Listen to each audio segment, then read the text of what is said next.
choose our socks for success in all endeavors. Fortunes rises from the heel, and good luck for life. Good morning. Today is Sunday, December 1st, 2024. Today in history, 76 years ago, China issued its first set of RMB banknotes, featuring designs that depicted the politics, life, culture, and society of early China after liberation and the founding of the People's Republic. These banknotes played a crucial role in economic recovery and are now valued as collectibles. Welcome to today's Qingchao Morning News. Let's start with political updates.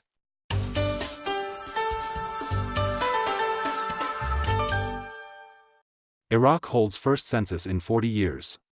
According to Agence France-Presse, Iraq recently conducted a two-day census, the first national census covering all 18 provinces since 1987. The data show that the country's population has surpassed 45 million, with over one-third under the age of 15. Iraqi Prime Minister Sudani stated that while women make up 49.8% of the population, female-headed households account for only 11.33% of the total registrations. Additionally, about 60.2% of the population is between the ages of 15 and 65, the legal working age, while 36.1% is under 15. The census had been delayed multiple times due to political tensions from years of war and sectarian divisions. The last census, conducted in 1987, recorded 18 million inhabitants. Manhattan's chief prosecutor resigns. According to Reuters, on November 25, Williams, the chief federal prosecutor in Manhattan, New York, announced his resignation. Biden appointed Williams to the position in 2021. Williams oversaw high-profile cases, including the corruption case of Democratic Senator Menendez and the financial fraud case of cryptocurrency figure Sam Bankman-Fried. The U.S. Attorney's Office for the Southern District of New York is known for its independence and reputation in handling major financial fraud and public corruption cases. President-elect Trump has announced plans to nominate former U.S. Securities and Exchange Commission Chairman Clayton to lead the office, pending Senate approval.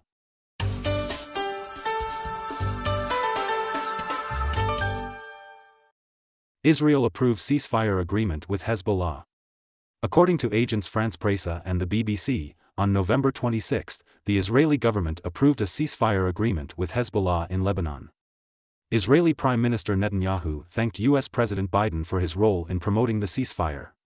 Netanyahu stated that Israel accepted the ceasefire for three reasons: to address the threat from Iran, to allow troops to rest and replenish weapons reserves, and to sever the connection between the northern and southern fronts, isolating Hamas. He emphasized that once Hezbollah withdraws, Hamas would be left to fight alone, and Israel would continue to pressure for the release of hostages held in Gaza.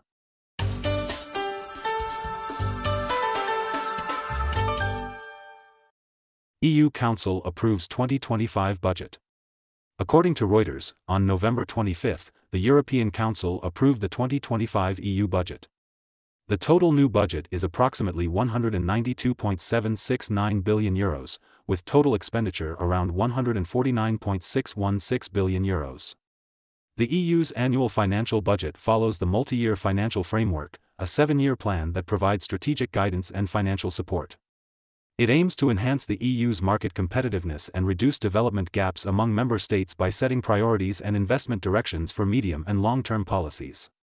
Baunogy, the Hungarian Minister of State holding the EU's rotating presidency and the chief negotiator for the 2025 EU budget, stated that next year's budget will focus on the EU's priority areas while ensuring prudent and pragmatic use of taxpayers' money.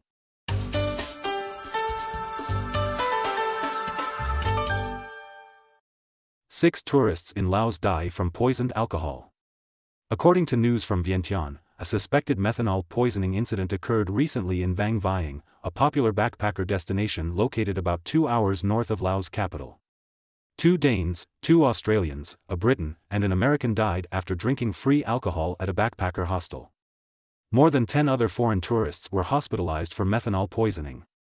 Methanol, a toxic alcohol sometimes added to wine to increase potency, can cause blindness, liver damage, and death. Counterfeit alcohol and homemade spirits have long been a problem in Laos. The Ministry of Foreign Affairs of Laos expressed deep sorrow over the deaths of foreign tourists. Authorities in Australia, New Zealand, and the United Kingdom have issued warnings to their citizens to exercise caution when drinking alcohol in Laos. Russian-made airliner engine catches fire after landing.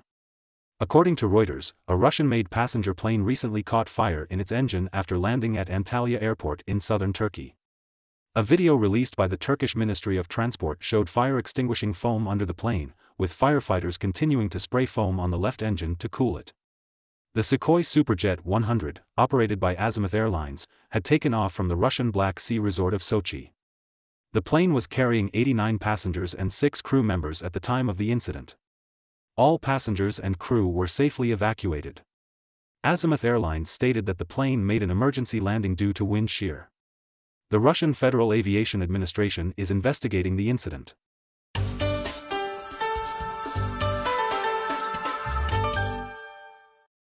Japan's new solid-fuel rocket test causes fire. According to Xinhua News Agency, on November 26, Japan's new solid-fuel rocket, Epsilon S, experienced an abnormality during an engine combustion test, causing a fire. Footage broadcast by the Japan Broadcasting Association showed that the anomaly occurred shortly after the test began, with large amounts of white smoke and orange flames. Japanese police and fire department sources confirmed that no injuries were reported from the incident.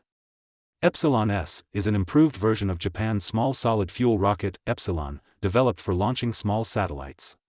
The rocket has a length of about 27 meters, with a launch capacity of over 600 kilograms for sun-synchronous orbits and more than 1.4 tons for low-Earth orbits. Japan aims to use the Epsilon S, along with the new H-3 rocket to develop the international commercial satellite launch market. Since November, the coal sector index, steel sector index, and ferroalloy sector index have declined by 5.98%, 2.08%, and 1.86%, respectively. That's all for today's Qingchao Morning News. Thanks for watching. Join us at the same time tomorrow.